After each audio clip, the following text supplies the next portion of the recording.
গর্জন এবং আমাদের লড়াই অব্যাহত থাকবে। আর কখনোই কোনোদিনও আমাদের জীবন থাকতে জাতিদের রক্ত যতদিন আমাদের মনে আছে, ওয়াসিমের রক্ত আমাদের যতদিন মনে আছে, মুগ্ধ এবং সাইদের রক্ত আমাদের যতদিন মনে আছে, ততদিন পর্যন্ত ভারত এই বাংলাদেশে আর কোনোভাবেই আধিপত্য বিস্তার করতে পারবে না। ভারতের সাথে চোখে চোখ রেখে আমাদের কথা হবে, সম্পর্ক হবে ন্যায্যতার ভিত্তিতে। 5ই আগস্ট ছিল আমাদের প্রাথমিক বিজয়, কিন্তু আমাদের যে সামনের যে রাস্তা, সেই সামনের রাস্তা আরো বেশি কণ্টকাকীর্ণ।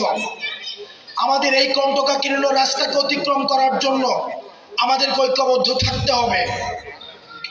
আমাদেরকে দেশি বিদেশি ষড়যন্ত্র অব্যাহত রয়েছে, আমাদের নিজেদের মধ্যে ক্ষমতা কাঠামো নিয়ে দ্বন্দ্ব রয়েছে। ভবিষ্যতে কে ক্ষমতায় যাবে সেগুলো নিয়ে আমাদের নিজেদের মধ্যে অনেক প্রিন্সিপালসগত মত পার্থক্য রয়েছে।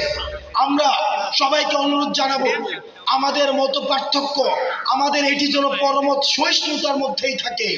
এই পরমত সহিষ্ণুতা কখনোই যেন আওয়ামী লীগের মতো আগ্রাসী মনোভাবে পরিণত না হয়।